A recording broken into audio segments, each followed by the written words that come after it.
Hop hop hop, si tu tombes sur cette vidéo, ne zappe pas tout de suite, tu risquerais de passer à côté d'un topo sur la fin des temps. Je te raconte pas, con.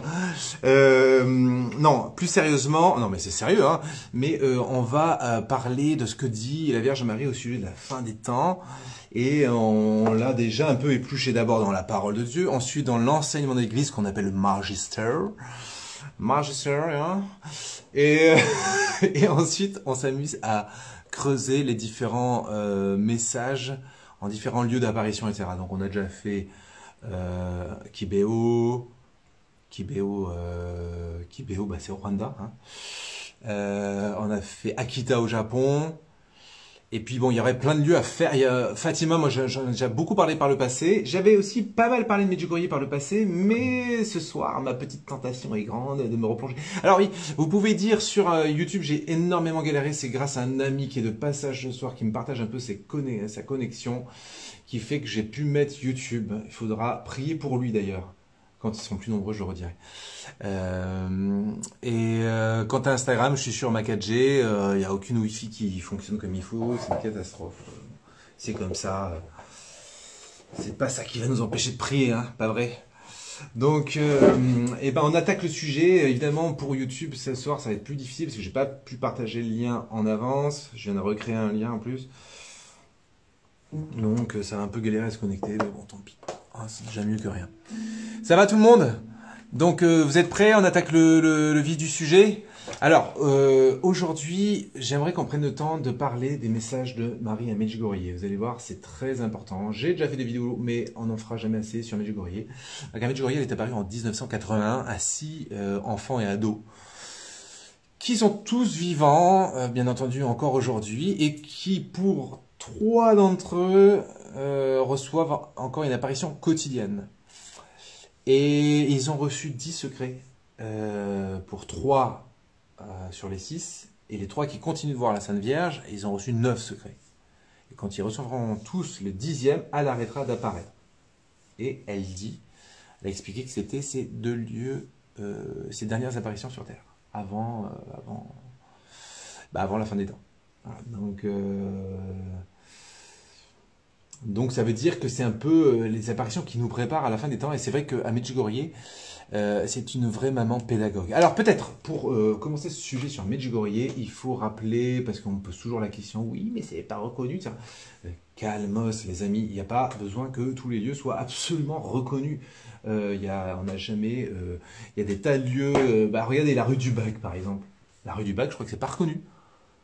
Voilà, c'est pas obligé que l'Église se penche sur le cas de toutes les situations et qu'il y ait une véritable reconnaissance officielle. L'Église a aussi, elle fait confiance un peu au jugement des chrétiens, c'est ce qu'on appelle sensu fidei, c'est-à-dire l'intuition chrétienne des chrétiens, quoi. C'est-à-dire, un chrétien, il a un cerveau, et il peut évidemment aider par peut-être des gens peut-être plus formés ou plus expérimentés, étudier, analyser une situation, le tout avec bien entendu l'évêque du coin, les prêtres du coin. Donc voilà.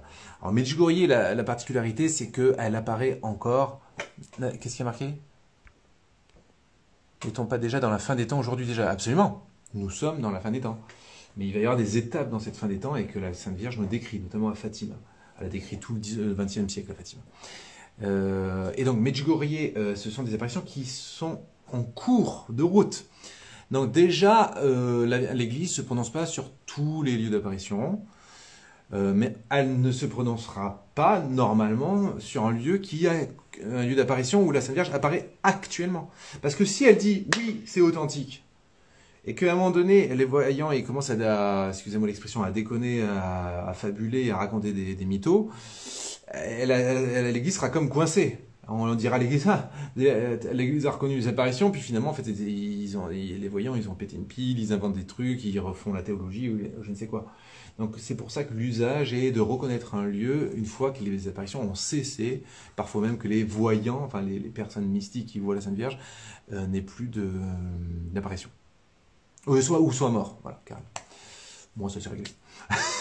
donc à Medjugorje, c'est pour ça que c'est... Alors par contre, comme c'est une apparition qui dure depuis plus de 40 ans, ce qui est quand même assez exceptionnel. Il y a Notre-Dame-du-Lot où il y a eu des apparitions pendant 60 ans, hein, donc c'est pas non plus le seul endroit où où la Sainte Vierge est apparue si souvent et si longtemps. Mais c'est quand même un lieu, disons qui intrigue beaucoup parce qu'il se passe beaucoup de miracles, de conversion surtout, de conversion, de retournement de cœur, de guérison de dépendance, de libération. Beaucoup. Moi, j'ai été très souvent, quasiment pas une seule fois où je vais à Medjugorje sans voir un exorcisme à ciel ouvert, quoi. Enfin, là-bas, le ciel est tellement, enfin, l'air est tellement empli de la présence de Dieu, de la Vierge Marie, que si dans le bus de pèlerin, il y en a un qui a un peu fricoté avec le diable ou je ne sais quoi, hein, ou à qui on a jeté des sorts ou des trucs comme ça, enfin bref, qui a peut-être des infestations, voire même une possession, quand il arrive à Medjugorje, c'est insoutenable, quoi. Le diable qui est au-dedans de lui, voilà, il se met donc c'est un peu spécial, hein. Âme sensible, s'abstenir. Non, mais ça fait pas peur, hein. Moi j'étais gosse, j'ai vu ça plein de fois, je priais, voilà, je voyais... avec quelqu'un, avec un prêtre, avec une croix au-dessus de lui, et le gars avec des voix, une femme qui a une voix d'homme, voilà. Donc quand t'es gosse, ça fait pas peur du tout quand t'es chrétien, hein. Quand on est chrétien, on n'a pas peur de ça, on sait que Jésus est vainqueur, amen ou pas amen, et que la Vierge Marie, elle écrase la tête du serpent. Donc au contraire, on est en train d'assister à son massacre. C'est comme si on regardait, vous voyez, un truand, un criminel se faire dégommer par je sais pas qui. On est là, ouais. Donc c'est presque jouissif. Qu'est-ce qu'il y a? Je vais essayer de choper vos questions de temps en temps. Quels sont les messages de la Vierge? Alors les messages de la Vierge, on va y venir. Mais je voulais vous rappeler que donc la Vierge, que l'Église, elle est un peu embêtée avec Medjugorje parce que c'est des apparitions où il se passe quand même un phénomène. Il y a énormément de vocations de prêtres aussi qui viennent de Medjugorje. Il y a des milliers, je me demande s'il n'y a pas 10 000 fois. On a recensé voilà un nombre très important de vocations qui sont nées à Medjugorje, comme moi. Coucou. Et donc c'est vraiment un lieu, vous voyez, c'est un lieu de révélation, quoi, très fort. Et donc l'Église, elle est un peu embêtée avec tout ça.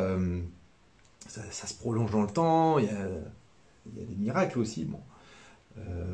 Et je sais que parmi les hypothèses qu'elle posait, elle se disait mais pourquoi pas. C'était une des choses qui avait été proposée, mais pour l'instant rien n'a été déclaré. Hein. Une des choses que se disaient certains membres de la commission qui a enquêté sur Medjugorje, c'était que pourquoi pas reconnaître au moins les 2 premières années. Ah, et on ne se prononce pas sur les suivantes, comme ça on ne prend pas le risque qu'après ça devienne n'importe quoi.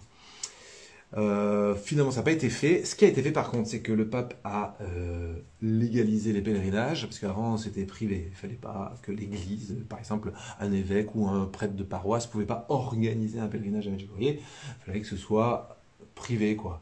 Alors, il pouvait y avoir des bus, mais c'était pas à l'église de l'organiser. C'était aux gens, voilà. C'était un peu hypocrite, hein, mais bon. C'était comme ça une mesure de prudence, et puis depuis ça a été annulé, ça, et c'est déclaré Medjugorje sanctuaire marial, donc un lieu de pèlerinage possible. Voilà. Donc si l'église permet les pèlerinages, c'est qu'il y a des raisons de penser que c'est assez authentique ce qui s'y vit. Vous me suivez? Voilà. Maintenant, venons-en à ce qu'elle nous dit là-bas. Alors, si, je peux quand même vous donner, parce que dans ce live, tout le monde n'est pas très branché Medjugorje, donc il faut quand même que je vous donne quelques biscuits pour que vous compreniez l'importance de Medjugorje. Medjugorje, c'est très important. Ça fait partie des 3 lieux d'apparition avec Escorial et Kibeho au Rwanda, qui ont commencé en 1980. En 1980, 3 lieux d'apparition sur Terre et 3 lieux, ça envoie, parce qu'à Kibeho, on avait vu, donc elle annonçait le génocide du Rwanda, elle leur a montré aux enfants qui étaient horrifiés. Et à Escorial, c'est un lieu assez important, pas reconnu non plus, alors que Kibeho est reconnu, bon, vous voyez, donc... Et puis Medjugorje, donc 81, elle a donné des secrets, des révélations sur la fin des temps, et elle a aussi annoncé, hein, elle avait montré des images de plus ou moins de génocide, en tout cas de guerre, et la guerre de Yougoslavie est arrivée quelques années après. C'est pour ça que je disais, je sais plus à quel épisode, je disais que je préférais pas trop voir la Sainte Vierge, avoir une apparition de la Vierge Marie, parce que c'est quand même rarement pour nous annoncer des trucs fun, quoi. Depuis 2 siècles, c'est souvent pour nous annoncer au contraire des trucs qui ça va pas rigoler les mecs, donc mettez-vous à vos chapelets, quoi. accrochez-vous à vos chapelets parce que ça va déménager, quoi. Voilà. Oui, j'ai du monde avec moi ce soir, ne vous inquiétez pas, tout. Est-ce que vous voulez il y a une tisane. Enfin, il y a une tasse propre et du thé. Voilà. Donc c'est oui, par exemple, alors parce qu'on peut dire c'est du mytho, machin. Moi, j'étais plein de fois, j'ai séjourné à Medjugorje parce que donc, je me suis converti à l'âge de 9 ans à Noël 92. C'était en pleine guerre de Yougoslavie à Medjugorje. Donc déjà, mon souvenir, même s'il est vague de gamin de 9 ans et demi, c'était que c'était un lieu qui était imbibé du ciel, quoi. Imbibé. Comme ce qu'on vit pendant les lives de prière le vendredi soir, mais sauf que c'était tout nouveau pour moi. Donc c'était ce que parfois certains d'entre vous vivent pendant les lives de prière du vendredi soir, c'est-à-dire une sensation de présence, l'épaisseur de Dieu qui envahit là où vous vous trouvez. Et ben c'était ça, mais là-bas, sans qu'on ait même besoin de prier à la limite. Donc voilà, et première chose. Et deuxième chose, ma mère, en rentrant de Medjugorje, qui a été conquise, on va dire reconvertie, a monté une association avec des cousins pour accueillir les femmes enceintes qui étaient dans les camps de réfugiés pendant la guerre de Yougoslavie. Donc on avait loué une maison à Medjugorje. On allait chercher des femmes qui étaient dans les camps de réfugiés pour qu'elles puissent vivre leur grossesse dans des bonnes conditions et aboutir à... Ouais. Donc, on allait souvent là-bas, on est allé avec des camions de médicaments et quand on y allait plusieurs semaines. Donc moi, c'était presque ma maison secondaire là-bas. J'ai vraiment baigné dans Medjugorje, donc j'ai vu beaucoup de miracles, beaucoup de choses assez extraordinaires. Ça m'a pas empêché d'être dans la nuit de la foi de 18 ans à 26 ans, mais je suis pas là pour raconter ma life, mais c'est juste pour vous dire que c'est pas parce qu'on voit des miracles que ça y est, la foi est acquise, quoi. Comme dit Jésus, j'aurais beau ressusciter un mort sous vos yeux, vous n'y croirez pas. D'ailleurs, c'est ce qui s'est passé avec Lazare. Certains n'ont pas voulu croire alors qu'il était moisi depuis 4 jours dans le tombeau. Et qu'il puisse puer le cadavre. Je fais pas de dessin. Bref, donc à Medjugorje, j'ai séjourné et j'ai assisté à beaucoup d'apparitions. J'étais là au moment où ça se produit. J'ai pas vu la Vierge. Voilà. Vous savez, bon, déjà, il y a une ambiance, une onction, une atmosphère particulière pendant l'apparition. Mais bon, on peut se dire c'est psycho. C'est psycho, il y a une apparition. Voilà. Par contre, là, il faudrait se pencher sur la psychologie des insectes, des crapauds et des chiens. Puisque je vous avais peut-être raconté par le passé cette histoire vécue.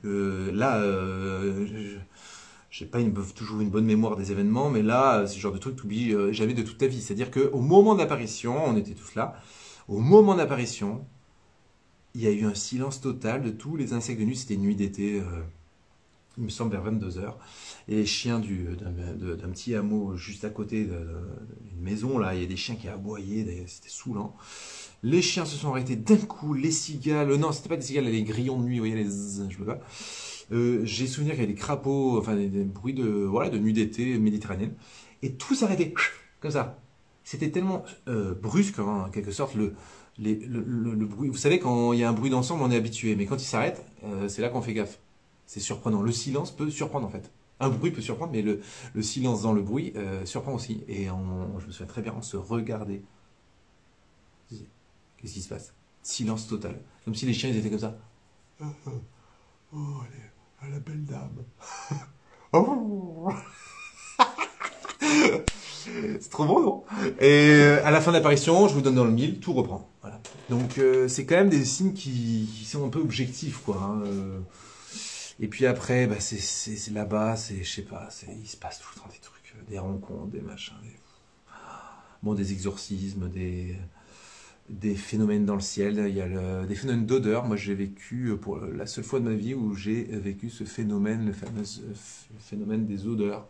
Il y a aussi là-bas un Christ dont le genou sointe en perpétuellement de l'eau. Alors évidemment, vous doutez bien, on a fait des analyses, machin, on a scanné, mais c'est du métal brut.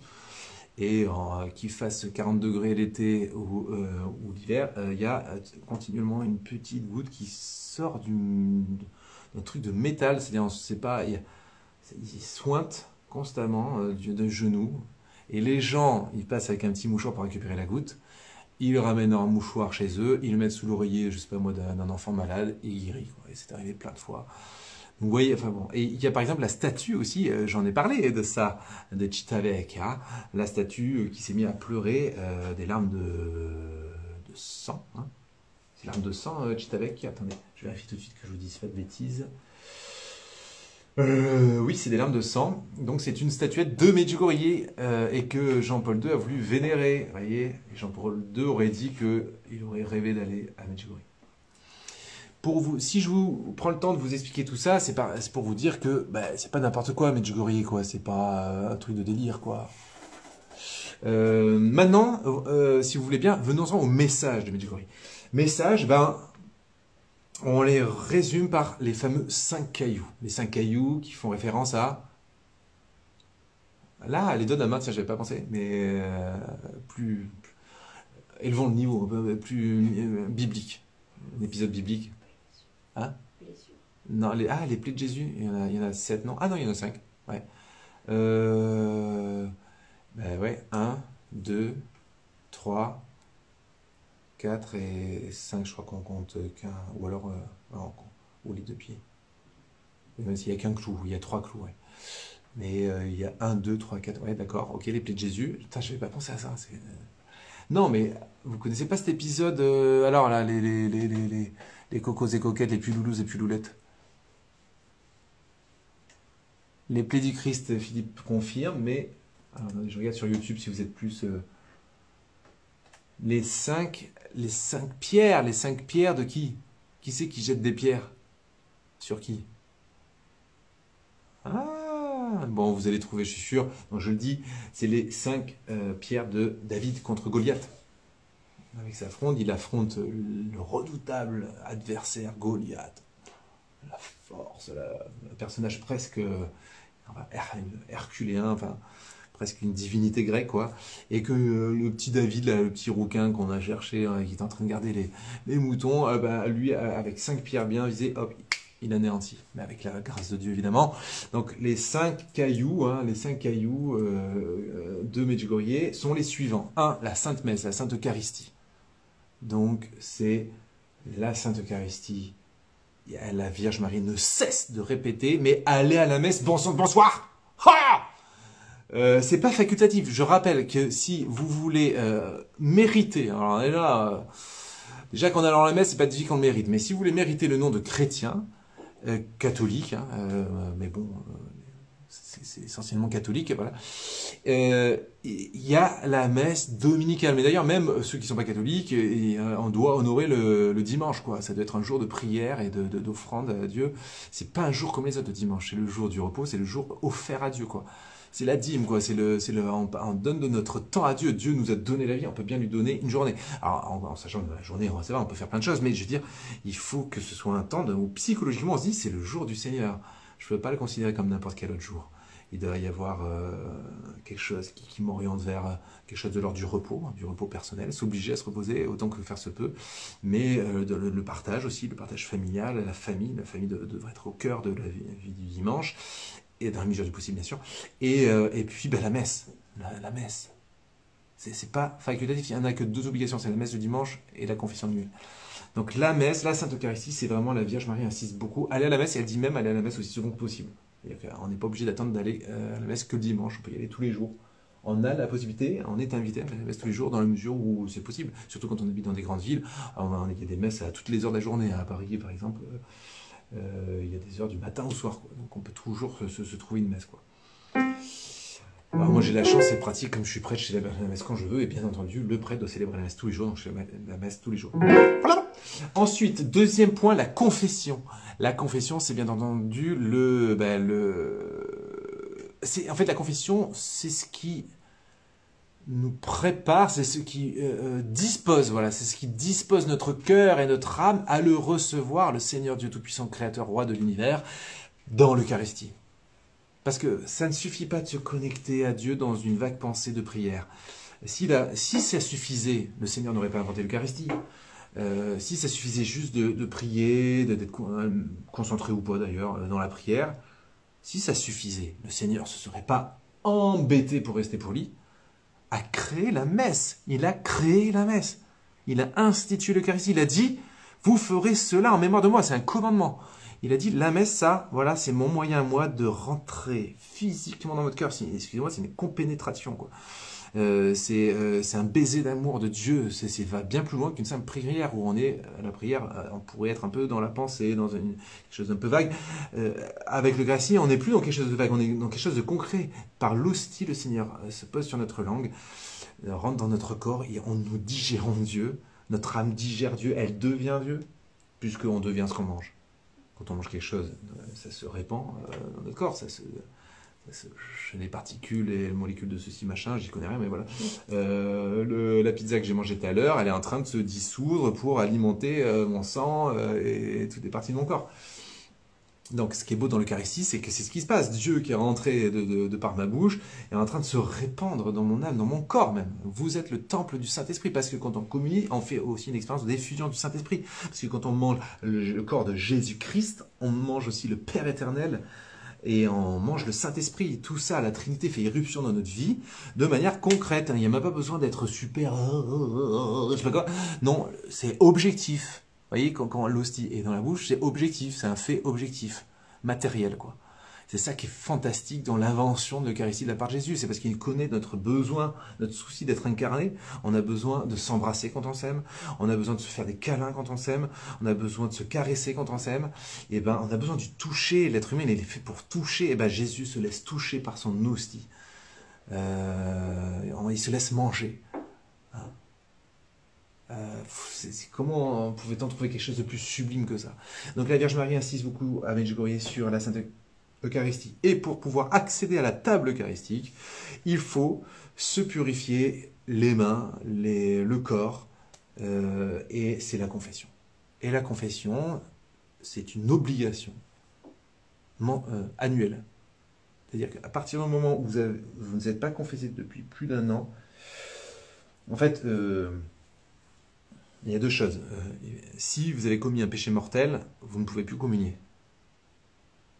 Et si votre vie est plus classique, que vous faites des péchés, on va dire, ordinaires, pas mortels, il faut quand même se confesser tous les ans. Si vous n'êtes pas confessé depuis plus d'un an, normalement, vous ne pouvez pas communier. Voilà. C'est d'où l'expression faire ses Pâques. Faire ses Pâques, c'était voilà, tous les ans, durant Carême, on se confessait pour se préparer à vivre pleinement Pâques. Ça va, vous me suivez tout le monde? Ça va tout le monde? Voilà, donc si vous avez des questions, n'hésitez pas. J'en vois pas pour l'instant. Donc, alors, à Medjugorje, Marie conseille de se confesser tous les mois. Et l'Église conseille de se confesser tous les mois. Et le pape même va plus loin, il dit même quoi. Enfin, lui, il dit qu'il se confesse tous les 2 semaines.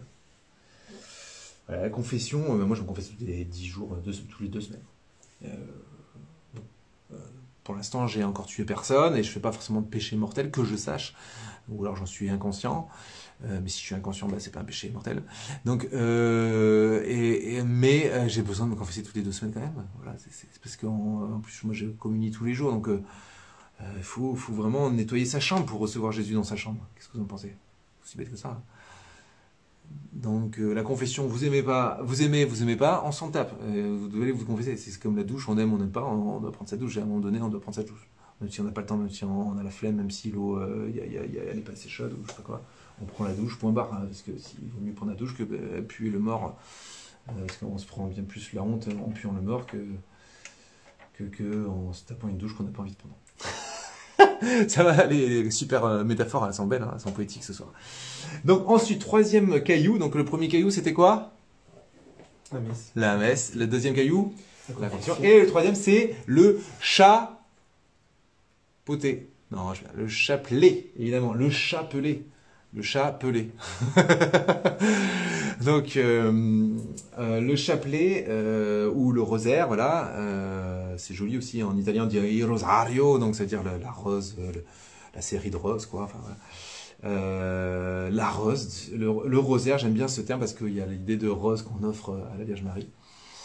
Et bien donc le chapelet, ça c'est pareil, on a déjà vu ça partout où apparaît la Vierge Marie depuis on va dire 2 siècles, elle demande de prier, bon, ça c'est sûr, mais de prier le chapelet. Et donc le chapelet, alors pareil, c'est la prière un peu casse-pied, hein, un peu répétitive et tout. On n'aime pas, pareil, la douche, on n'aime pas, bah, il faut quand même prendre sa douche, quoi. Voilà. Et, il faut arrêter de tout le temps s'écouter, ah, moi je le sens pas, non, il faut faire ce que la Sainte Vierge nous dit, point barre. Vous savez, au moins on se prend pas la tête, quoi. Au moins on est sûr d'être dans le bon droit chemin quand on fait ce que la Sainte Vierge nous dit. Alors que si on se regarde son nombril, est-ce que je le sens? Oh non, aller à la messe le dimanche, moi je suis plutôt chapelet. Ou inversement. Ah non, moi la messe le dimanche c'est important, mais le chapelet, oh, c'est trop répétitif. Moi j'étais comme ça à une époque, le chapelet, je m'étais dit, oh, ça c'est des trucs de bigoterie. J'avais arrêté, rappelez-vous, j'en parle d'ailleurs dans mon livre, tiens, j'ai plus de livre dans les parages pour faire de la pub, bon, c'est pas grave. Mais en tout cas, j'explique dans ce livre et j'explique dans certains mots du jour que j'ai fait sur Internet, le chapelet, ça me gonflait, clairement ça me gonfle, et ça me gonfle toujours d'ailleurs. Ça me gonfle, c'est la prière qui me gonfle le plus, presque, avec la prière des heures. Et je suis obligé de faire les deux, en plus. Donc j'avais arrêté, puisque ça me gonflait, bah j'arrêtais. Hein, le raisonnement qui va pas bien loin, quoi. Hein, c'est vraiment le raisonnement d'adolescent de la foi, quoi. J'aime pas, je fais pas, voilà. La Sainte Vierge m'a grondé quand je suis retourné 20 ans après à Medjugorje, 20 ans après ma conversion, pour fêter les 20 ans, hein, en me disant que j'allais à la mer, etc. Ça serait un peu Club Med que Club Med. Et donc là-bas j'ai été bloqué sur Medjugorje parce que j'avais plus mes papiers, enfin bref, je vous passe les détails. Et donc là-bas je me suis pris la claque du ciel, quoi, c'est le cas de dire. Et j'ai compris que en fait je faisais ma petite cuisine avec le bon Dieu. Je prenais ce qui m'intéressait, tchac tchac tchac, ce qui m'allait, ce que je chantais. Voilà. Et ça, c'est les religions orientales. Si ça vous va, bah, changez de religion. Mais dans le christianisme, on ne fait pas ce qu'on se sent comme ça. On fait ce que le bon Dieu nous dit de faire. Sinon, on a un nouveau Dieu qui naît, qui est celui de notre ego, de notre sensibilité. Voilà. Dans le christianisme, on est appelé toujours à vivre à autrui et à mourir à soi. C'est ce que fait le Christ sur la croix. On a le modèle, le disciple n'est pas au-dessus de son maître, dit le Seigneur en Jean chapitre 13, je crois. Le disciple n'est pas au-dessus de son maître. Par là où je suis passé, vous passerez vous aussi, dit-il. Et il est passé par la croix. Et on passera tous par la croix. Et dans nos vies, tôt ou tard, on passe par la croix, même plusieurs fois. Des fois, enfin, c'est la flagellation. C'est-à-dire, on mange des coups tout au long de notre vie. D'autres, c'est une grosse épreuve, puis après, ça va mieux. Bref, c'est le bon Dieu qui gère, là pareil, acceptation, Seigneur, l'épreuve que tu m'envoies, je la traverse avec toi, je l'accueille, je sais qu'elle va me servir à me purifier, puis en plus quand je l'offre, cette épreuve, je sais que non seulement ça purifie mon âme, enfin tu purifies mon âme, parce que c'est pas moi qui me purifie, hein, c'est toi qui me purifies, tu me purifies à travers cette épreuve, et je sais que ça contribue au salut du monde aussi, lorsque j'offre cette épreuve en la vivant à tes côtés, parce que toi tu as sauvé le monde par tes souffrances, donc moi quand je souffre et que j'unis mes souffrances aux tiennes, je sauve aussi le monde, je deviens sauveur aussi, en étant co-rédempteur en quelque sorte. Ça va, vous me suivez? Ça va un peu vite, hein? Vous regarderez en replay. J'avance parce que c'est quand même... mais j'ai pas fini les 4 cailloux et puis il est quelle heure? Ouais, ça va, pff, des stress. Donc, le premier caillou c'était quoi? Eucharistie. Le deuxième? Confession. Ah, il n'y a qu'un bon élève ici. Hein. Et le troisième? Chapelet. C'est bien. Ah, je suis trop content d'avoir du monde un peu ce soir, parce que souvent je suis un peu juste une amie et moi, ou même parfois tout seul. Hein, ça m'est déjà avancé, j'étais tout seul. Ah, j'aime bien quand il y a du monde. Donc, le chapelet, ça me plaisait pas, tout ça pour dire que ça me plaisait pas, et qu'en allant à Medjugorje pour mes 20 ans de conversion, la Sainte Vierge m'a dit, eh oh, tu te prends pour qui là? Moi, ça fait... depuis 1980 que je dis qu'il faut, je sais pas combien de fois par un message qu'il faut prier le chapelet, et toi, tranquille, tu fais ta petite sauce, quoi. Et en plus, tu veux devenir prêtre. J'étais déjà religieux. Donc là, m'a allumé la Sainte Vierge. Là, la petite Sainte Vierge, comme ça, là, vous pouvez cette image-là de la Sainte Vierge, vous pouvez vous la mettre là où je pense, quoi. Parce que non, la Sainte Vierge, c'est une femme douce, mais vous savez que la douceur, c'est puissant, la douceur. Et elle vous dit les choses, bam. Et justement parce que c'est doux, parce que c'est posé, parce que c'est bam, ces coups de poing Shrek. Pardon. Donc, la Sainte Vierge, là-bas, Medjugorje, elle te bouleverse, quoi, en fait. Hein. Et tu fais pas le malin. Franchement, tu fais pas le malin. Tu te dis, mais ouais, ok, d'accord. T'écrases, en fait. Et là, moi, je me suis dit, ok, je vais me remettre après le chapelet. Et on retourne Medjugorje. Je me suis mis à prier le chapelet tous les jours. Et ben, les gars, je vous le donne dans le mille. Pendant les semaines qui ont suivi, grâce sur grâce sur grâce sur grâce sur grâce, et pas Grèce, hein, grâce. Donc grâce sur grâce sur grâce sur grâce, des coïncidences, des signes, des états de prière aussi, des états, enfin des grâces de prière, quoi, de ferveur, de choses que j'avais pas eues depuis des lustres. Bref, grâce sur grâce depuis que je me remettais à prier le chapelet. Alors, je pense que c'était les grâces du début pour dire, ah, tu vois, mon coco, tu vois, non, on n'en reparle plus, hein. Donc, voilà, après, moi, non, je dis plus que c'est grâce sur grâce parce que je prie le chapelet, mais par contre, à mon avis, si j'arrête de prier le chapelet, je vais me retrouver bien dans la... Voilà, je fais pas de dessin. Donc, je préfère même pas être tenté, donc je continue, vaille que vaille, à prier mon chapelet tous les jours. C'est 20 minutes, c'est pas la fin du monde en fait, on s'y fait bien. Hein. Je sais pas moi, un diabétique qui doit se faire des soins, je sais pas combien, toutes les 3 heures dans sa journée, mis bout à bout, ou même le fumeur qui met 5 minutes pour fumer une clope, si tu mets ça bout à bout toute la journée, il a passé plus de 20 minutes à fumer. Bon bah le chapelet, c'est 20 minutes. Imagine-toi que oui, tu as une maladie qui t'oblige à faire un traitement qui est le temps de le prendre, des effets machin plusieurs fois, donc ça fait à peu près 20 minutes. Il est obligé, hein, c'est une question de vie ou de mort. Bah, dites-vous que l'après, le chapelet, c'est une question de vie ou de mort aussi. Voilà. La question ne se pose pas. Voilà, voilà. Ça va pour le chapelet. Hein. Je suis un petit peu radical sur le chapelet, mais c'est parce que j'ai été moi-même trop laxiste, quoi. Ensuite, 4e caillou. Est-ce que vous êtes prêts? Vous avez une idée? Je sais que certains l'ont mis dans le live. Il y en a qui savent?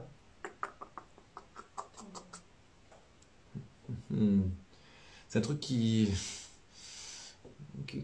coûte un peu. Allez, je vous donne un indice. Ça coûte un peu.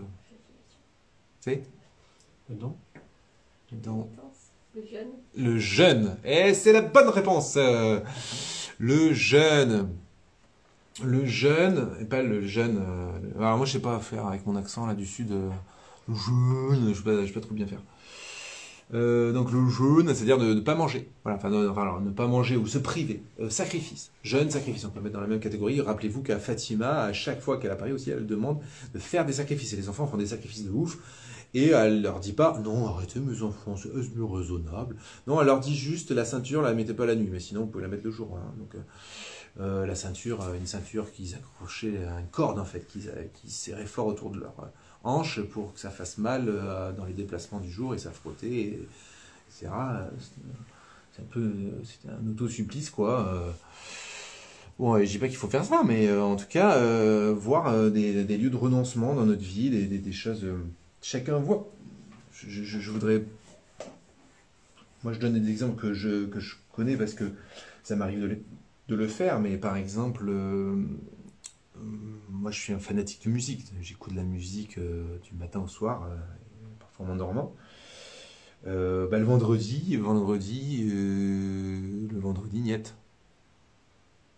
Voilà. Parce que ça me coûte plus de me priver de musique que nourriture, puisque déjà je mange qu'une fois par jour, donc c'est plus le truc. La nourriture, c'est plus le truc qui. Avant, oui, hein, mais maintenant. Donc, du coup, vous voyez, c'est chacun. Ce qui compte, c'est trouver ces lieux un peu d'effort, quoi, pour offrir au Seigneur des efforts, des sacrifices. Voilà. Et alors, ceci dit, le jeûne, c'est important. Moi, j'ai changé mon alimentation qui fait que je fais pas 24 heures de jeûne d'affilée, mais presque, hein. Marqué presque. Si en fait. Mais bon, bref, ça c'est moi, c'est ma petite cuisine. Voilà. Mais en gros, le jeûne traditionnel de l'église, c'est le mercredi et le vendredi. Et c'est le jeûne au pain et à l'eau.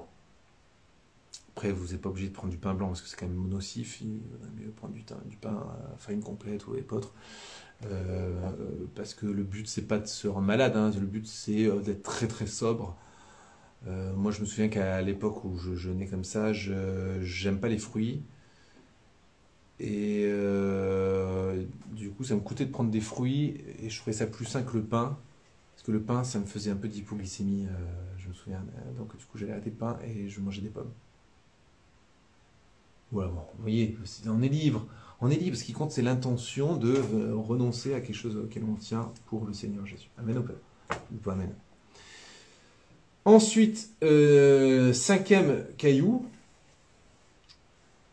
Alors oui, ça on retrouve pas ça forcément ailleurs. On retrouve pas beaucoup ça ailleurs, je trouve.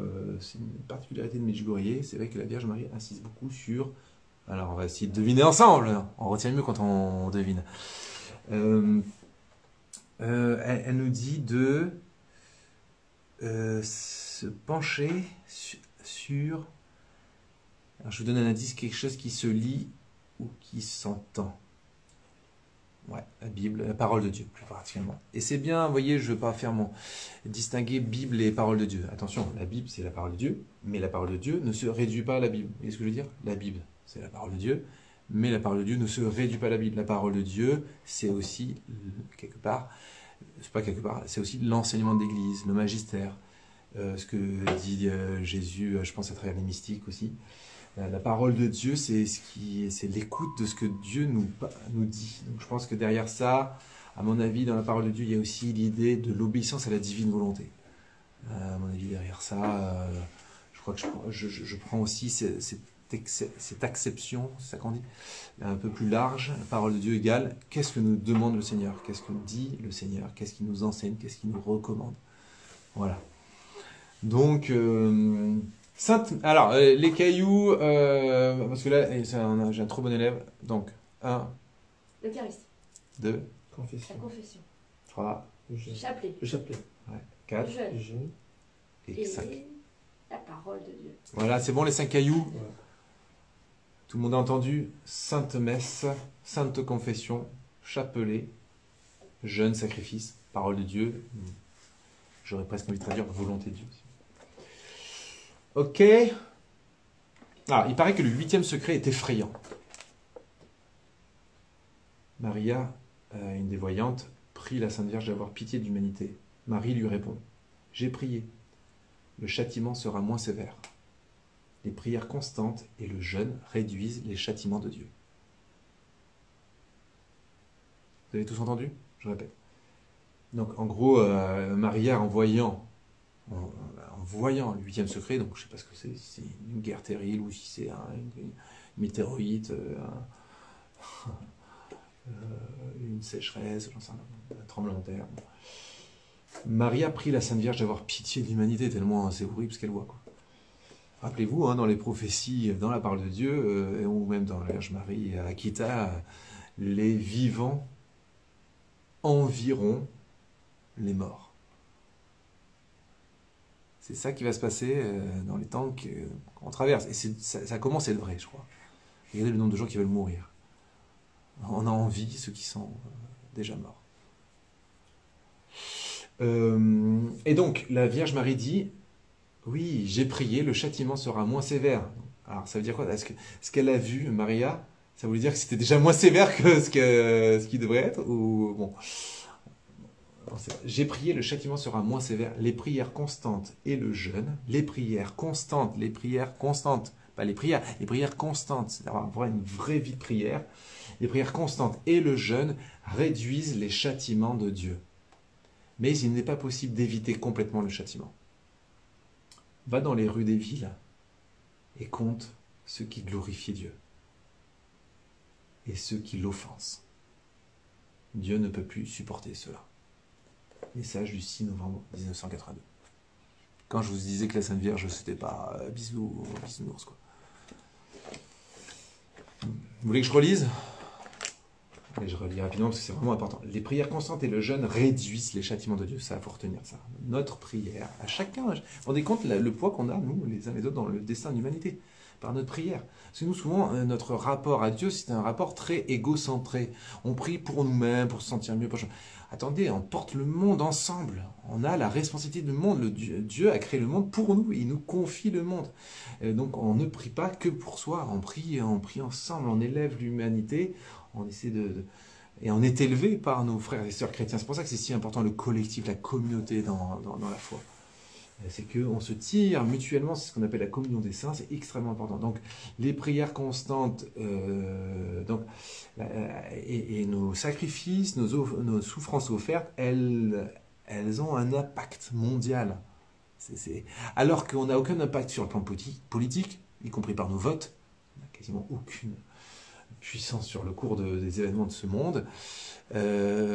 Par contre, notre prière en a bien plus. Alors, ça ne sert à rien de se plaindre qu'on n'a pas d'influence sur la politique ou je ne sais quoi. De toute façon, que ce soit une dictature, une monarchie, une démocratie ou tout ce que vous voulez, une oligarchie, j'en sais rien. Qu'est-ce que vous voulez qu'on ait comme véritable pouvoir sur la hiérarchie humaine, institutionnelle? On en a dans une petite mesure, mais quel que soit le système, c'est toujours la même chose. Ceux qui se retrouvent au pouvoir, ils en abusent et les autres ils subissent. Voilà. Donc là-dessus, moi je suis un peu désabusé. Il y a sans doute des systèmes mieux que d'autres. Je ne vais pas me prononcer sur ce que je pense sur le sujet. Mais par contre, là où on a du pouvoir, et ça c'est garanti, et vraiment à notre mort au ciel, nous verrons combien toutes nos prières, tous nos sacrifices offerts, toutes nos souffrances, même le petit mot de tête, mais le petit mal au genou, le petit tout ça, tout offert, on verra, le Seigneur va nous montrer, regarde, ça a servi à ça. Tu te souviens, tu avais mal au crâne le vendredi 14 avril 2023, et tu étais un peu exténué, tu avais ce mal de crâne, et tu m'as dit, Seigneur, je te l'offre pour la conversion des pécheurs. Ben regarde. Et hop, là, il vous montre un petit téléfilm de quelqu'un qui était, je sais pas moi, au Pérou, sur le point de se suicider. Et d'un coup, il y a eu une espèce d'élan vital incroyable, une sensation de la présence divine, et ça l'a empêché de se suicider. Il s'est tourné vers Dieu. Voilà. Et ça, c'est parce que vous avez offert votre mal de crâne.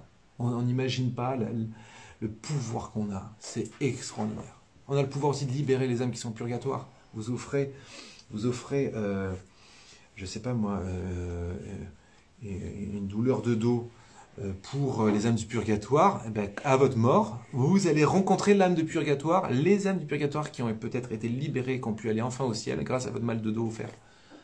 Ils vont vous prendre dans les bras et vous dire « Oh, merci, grâce à ta douleur de dos offerte du 14 avril 2023, j'ai pu passer de cet état de purgatoire qui était tellement un état de souffrance à la lumière bienheureuse. Merci. » Et vous serez « Ah bah ça alors, si j'avais su, j'aurais davantage prié. Si j'avais su, j'aurais davantage offert mes souffrances. Si j'avais su, j'aurais davantage jeûné et fait des sacrifices. » C'est un peu ça. Qu'est-ce qui fait qu'on sera un peu déçu parfois à notre mort, c'est de voir tout le bien qu'on aurait pu faire, qu'on n'a pas fait. Voilà.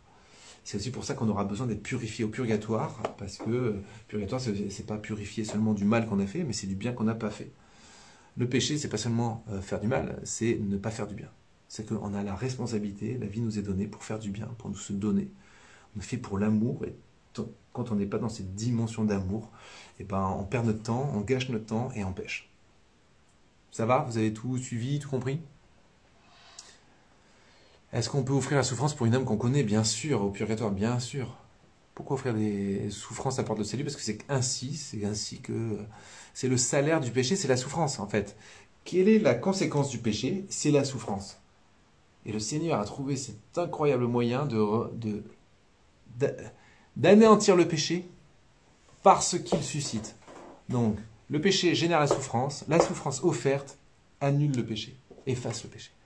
C'est comme une revanche. Vous voyez, c'est comme dans certains arts martiaux, on se sert de la force de l'autre pour la retourner contre lui. C'est incroyable, hein? C'est le génie divin, et c'est comme ça, comme dit saint Paul, c'est par ces meurtrissures que nous sommes sauvés. C'est par les meurtrissures, c'est-à-dire par les souffrances du Christ, les plaies du Christ, que nous sommes sauvés par son précieux sang versé sur la croix. Donc nous, quand on offre nos souffrances unies au sien, alors nos souffrances prennent une valeur d'éternité, une puissance phénoménale. On devient divin, en fait. On a une fécondité divine. Nous, on n'est pas assez, ambitieux, quoi. Mais c'est la bonne ambition, ça. L'ambition de sauver le monde, mais pas nous-mêmes. Mais le Seigneur se sert de nous. Seigneur, sers-toi de moi, je suis à toi. Fais de moi ce qui te plaira. C'est ça les saints, c'est ça les... Qu'est-ce qu'on attend, quoi? Tous les jours, Seigneur. Regardez, la consécration Marie, elle dit « Je te choisis aujourd'hui, ô Marie, en présence de toute la cour céleste, pour ma mère et ma reine. Je te livre et consacre en qualité d'esclave éternelle mon corps et mon âme, mes biens intérieurs et extérieurs, et la valeur même de mes bonnes actions passées, présentes et futures, te laissant un entier plein droit de disposer de moi et de tout ce qui m'appartient, sans exception, selon ton bon plaisir, à la plus grande gloire de Dieu. » Amen ou pas amen? C'est génial, non? Ça, c'est Saint-Louis-Marie Grignon de Montfort, les gars. Ce mec a tout compris. Voilà, ça, c'est de la consécration. Ça, c'est de la balle, les gars. Saint-Louis-Marie Grignon de Montfort. Je vous recommande vraiment, vous tapez consécration Marie Saint-Louis Grignon de Montfort, il vous l'a dit tous les jours. C'est absolument pas facultatif, ça non plus. C'est comme le chapelet. Donc, ça va? Écoutez, on va terminer par un ou deux messages, et puis après, on va commencer en prière, parce que comme on a commencé en retard, je vais pas forcément faire 1 heure. J'ai presque envie de prendre un message au hasard.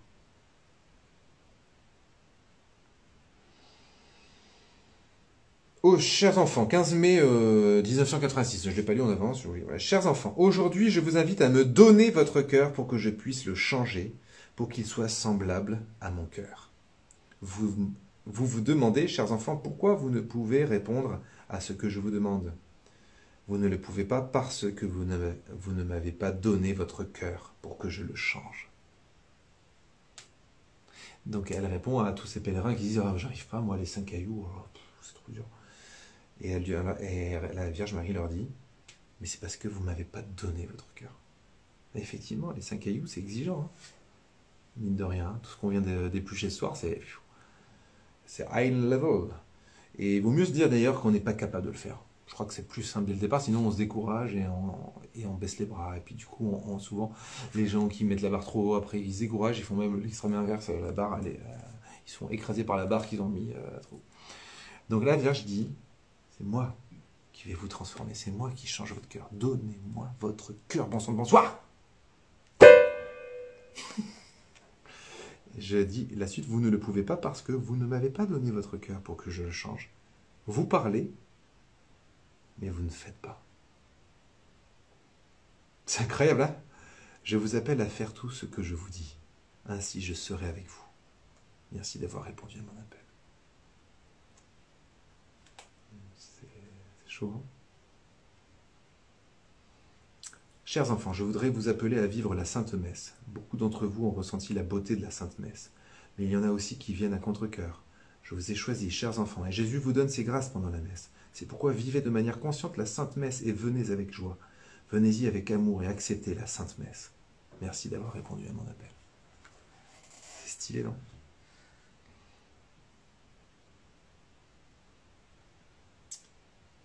Chers enfants, je vous invite à aider Jésus par vos prières à la réalisation de tous les plans qu'il mène ici.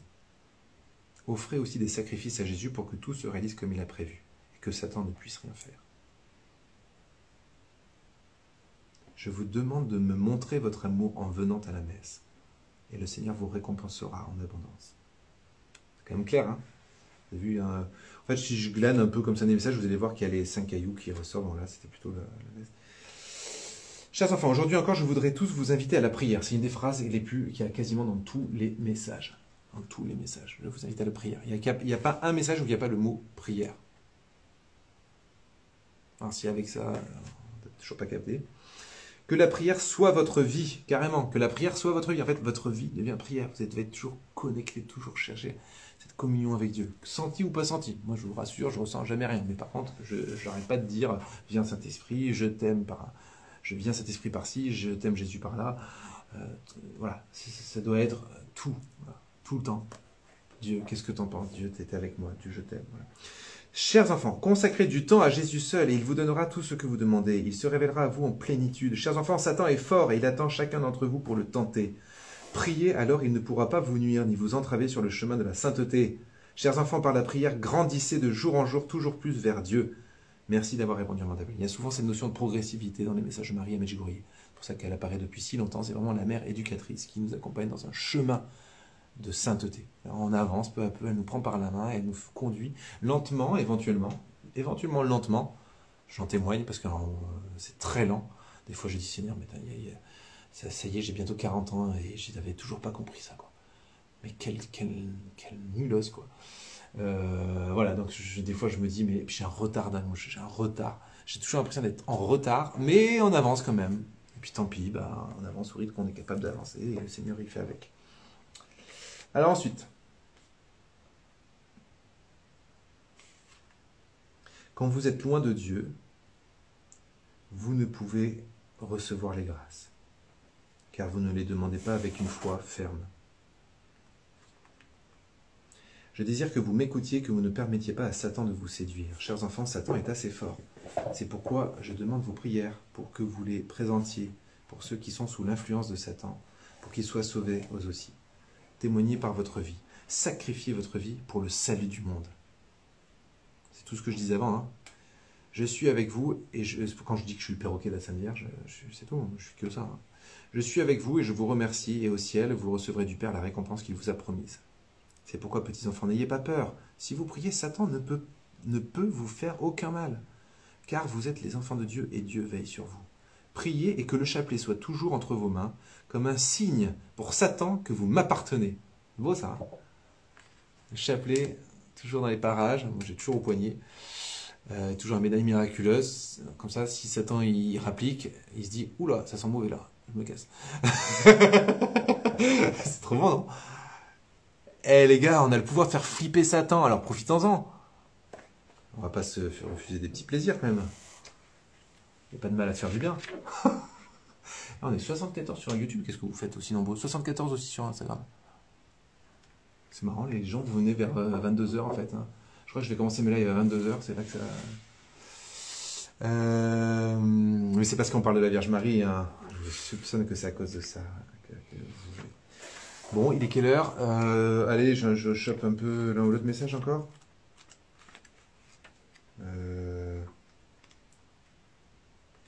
Attendez, je prends dans les premiers un peu.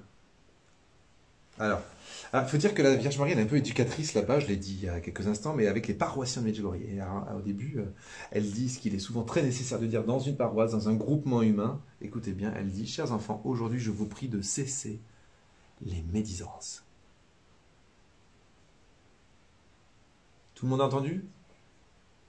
De cesser les médisances et de prier pour l'unité de la paroisse, car moi et mon fils avons un plan particulier pour cette paroisse.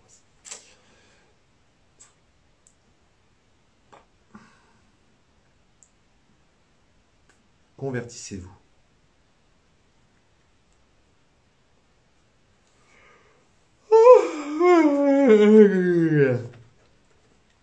Pardon. Je prierai mon fils Jésus pour qu'il vous accorde la grâce de percevoir dans les tentations de Satan la victoire de Jésus.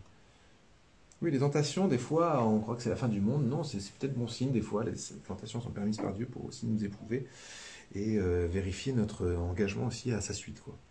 Si tout est toujours trop fastoche, en fait, il faut que je surveille ma batterie. Ça va, hein, ça va, je suis à 50%. Que la jeunesse de cette paroisse est davantage réactive dans ses prières. Bon, écoutez, voilà. Hein, elle dit souvent aussi de prier avec le cœur. Là, je viens de voir, hein, prier avec le cœur. Sachez, chers enfants, que Dieu vous aime, et c'est pourquoi il vous met à l'épreuve. Intéressant, ça. Chers enfants, sachez que Dieu vous aime, et c'est pourquoi il vous met à l'épreuve. Remettez toujours tous les fardeaux à Dieu, et ne vous inquiétez pas. C'est génial, ça. Il faut à relire tous les jours, ça, les gars. Remettez les fardeaux. Moi, je passe ma vie à dire ça. Jésus dit ça, Sainte Faustine. J'ai l'impression... Que la prière soit à la première place dans vos familles. Elle appelle souvent la prière en famille aussi. Chers enfants, Satan est très fort et il veut de toutes ses forces confondre mes plans que j'ai commencé avec vous. Vous priez seulement et ne vous arrêtez pas un instant. Moi aussi, je prierai mon fils pour que se réalisent tous les plans que j'ai commencés. Soyez patients et persévérants dans la prière et ne permettez pas à Satan de vous décourager. Il agit avec force dans le monde. Faites attention. Un peu plus loin, chers enfants, ces jours-ci, Satan lutte sournoisement contre cette paroisse. Et vous, chers enfants, vous vous êtes endormis dans la prière et peu nombreux sont ceux qui vont à la messe. Chers enfants, pour ce Noël, Satan a voulu de façon particulière embrouiller les plans de Dieu. Vous, chers enfants, vous avez reconnu Satan le jour même de Noël. Mais Dieu a vaincu dans tous vos cœurs, que vos cœurs continuent à être dans la joie. Elle parle souvent de Satan aussi. Hein. Bah, elle connaît bien son Lascar. Voilà, aujourd'hui, chers enfants, Satan se manifeste de manière particulière dans cette paroisse. Priez, chers enfants, pour que se réalise le plan de Dieu et que toute l'action de Satan finisse à la gloire de Dieu. Mais oui, c'est ça, parce que tout ce que fait Satan se retourne contre lui. Plus fort il a semblé être, plus sa défaite est grande. Satan veut travailler encore plus fort pour vous ravir chacune de vos joies. Par la prière, vous pouvez le désarmer complètement et mettre votre bonheur en sécurité. C'est beau, hein? Voilà, voilà. Hein. Écoutez, ça, moi, je vous recommande. Hein, Oh là, il y a beaucoup de trucs sur Satan, là. Oui, moi, j'avais entouré.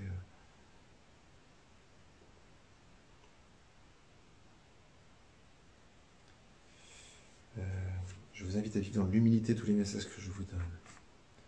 Ne vous vantez pas avec orgueil de vivre les messages en disant « je vis les messages ». Si vous portez les messages en vos cœurs et si vous les mettez en pratique, tout le monde s'en apercevra. Autrement dit, pas besoin de dire, il n'y aura pas besoin de paroles. Non, mais elle a plein de conseils de maman, vous voyez, c'est vraiment génial. Je vous recommande des messages, on peut trouver ça, vous tapez message de Medjugorje. Déjà, vous pouvez les trouver tous en ligne, ils sont tous numérisés, quoi. Il y a même des applications qui permettent de tirer un message au hasard. C'est vraiment pas mal. Et puis il y a tous les mois, là il y a des messages récents, je les ai pas sous les yeux, mais ouais. Je vais terminer par ça, je crois qu'il y a un truc qui est pas mal là. Chers enfants, aujourd'hui encore, je vous appelle à la conversion complète qui est difficile pour ceux qui n'ont pas choisi Dieu. Je vous appelle, chers enfants, à une complète conversion à Dieu. Dieu veut vous donner tout ce que vous lui demandez, mais vous ne commencez à rechercher Dieu que lorsque vous assaillent les maladies, les problèmes et les difficultés. Et alors, vous pensez que Dieu est loin de vous, qu'il ne vous écoute pas et qu'il n'entend pas vos prières. Non, chers enfants, ce n'est pas vrai. Quand vous êtes loin de Dieu, vous ne pouvez recevoir les grâces car vous ne lui demandez pas avec une foi ferme. Ça, je l'ai lu tout à l'heure. De jour en jour, je prie pour vous et je voudrais vous rapprocher toujours de plus en plus de Dieu, mais je ne le peux pas si vous ne le voulez pas. C'est pourquoi, chers enfants, mettez votre vie dans les mains de Dieu. Je vous bénis. Voilà. Allez, ça va être bon pour ce soir. Merci de votre attention. Prochain épisode, qu'est-ce que ça pourrait être le prochain épisode? Peut-être la suite des...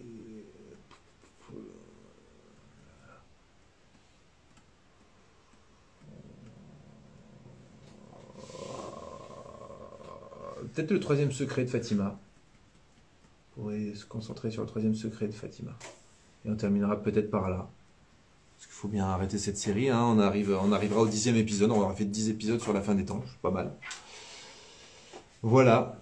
Et ben écoutez, je vais éteindre les grosses lumières chez nous, là, pour qu'on soit dans une petite ambiance plus cosy. Et puis, on va prendre un petit temps de prière avec mes compos. C'est devenu une habitude. Je me dis, c'est des compos que le Seigneur m'a donné pour ces temps du vendredi soir. Maintenant, je ne me pose plus de questions, je l'ai fait le vendredi soir.